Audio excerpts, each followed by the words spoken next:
Hey everyone, this is Fred on Spirit Reflections, and this is the last episode of our 81 episode explorations. Beautiful journey we went through of the book Tao of Leadership by John Heider, a modern adaptation of the ancient Chinese text Tao Te Ching, written by Lao Tzu over 500 years BC.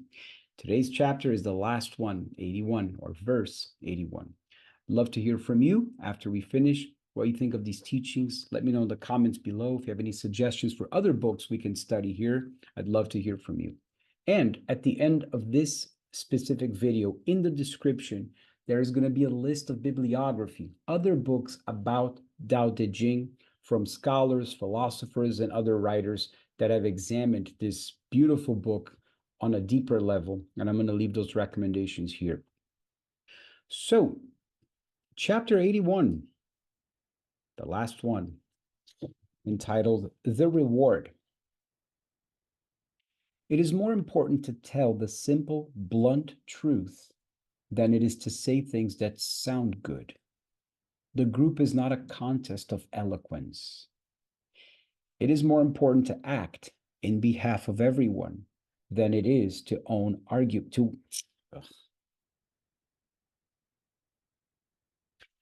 Chapter 81, entitled The Reward. It is more important to tell the simple, blunt truth than it is to say things that sound good. The group is not a contest of eloquence.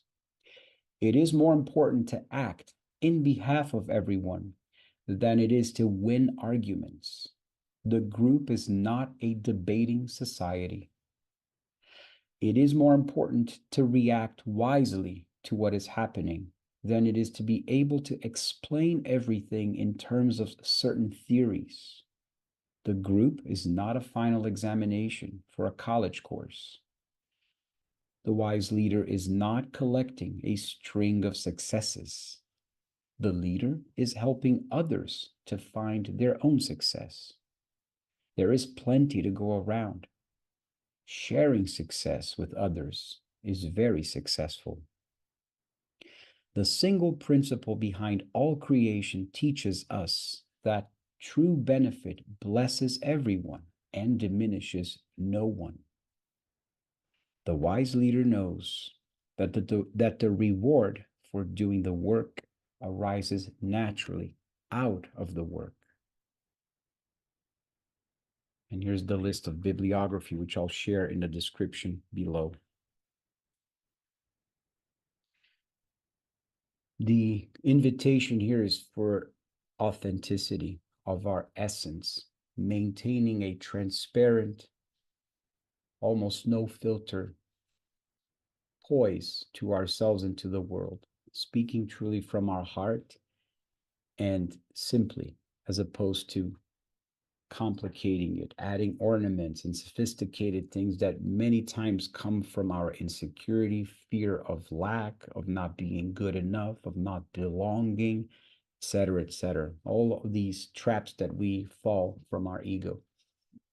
It is important to act in behalf of everyone than it is to win arguments. We just read on chapter 79 about winning and losing arguments. The sage, in the peace that the sage is able to hold constantly as the sage goes about their day, that peace has this non-armed posture. I'm not going to arm myself. I'm not going to defend myself. I'm not going to prepare myself for a battle, when so often we walk around unconsciously in a chatter of threats, of vengeance, of what if this, what if that, when 90% of the time, none of those preoccupations actually materialize, right? It is more important to act wisely, to react wisely to what is happening than it is to be able to explain everything in terms of certain theories. When we are so certain and sure of a particular philosophy, a faith, a religion, a school of thought, and we're so beholden to that set of teachings and principles, it feels sometimes like we're almost defending it, like it needs to be defended. And so rather than being at the present moment, just watching what is happening and reacting organically and peacefully to how things happen around us. We want to explain everything away, also coming from our fears and insecurities. It's continued by saying the wise leader is not collecting a string of successes, but rather is helping others find their own success. It's being of service. How can I be useful with my talents and abilities and my time to grow, expand, and let others flower in their own way? And the plenty to go around. There's no scarcity in the universe. I read once that it said by Andre Louise, God is not poor, but yet we walk around many times with the scarcity poverty mindset, as if God, the universe, is poor. Sharing success with others is very successful.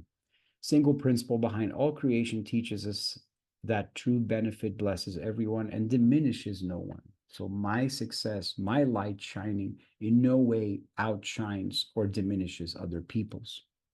And the reward, that which motivates our spirit, empowers our enthusiasm, and lifts us up, uplift our spirits to rejoice and continue soaring in our actions. That's the reward that fuels that inside of us. And the wise leader knows that the reward for doing the work arises naturally out of the work. So it's not when we expect, it's when we least expect it. It's showing up and doing the work on a consistent basis. And then all of a sudden, that reward might be a split-second glimpse of appreciation from someone, or a split-second feeling inside that it just hits us with like a eureka moment. Oh, I know I'm in the right path. So I wanted to end this reflection with a quote from the Sermon of the Mount, where Jesus says, "Blessed are the peacemakers, for they will be called children of God." And the first words that come out from his mouth after his crucifixion, when he appears resurrected to his group of brethren, is, "Peace be with you." He also said many times, "Hold your peace." So I wanted to end this study with the notion of peace, to be able to hold our peace wherever we go, whenever we are. And that's my closing for this study. We're not going to do a meditation today. I wanted to leave the description, in the description of the video, the sources that John Heider puts at the end of the book for other studies, teachings, and reflections of the Tao Te Ching for you to read further on. And for those of you that have been here with me on this journey, thank you very much. And I wish you a great rest.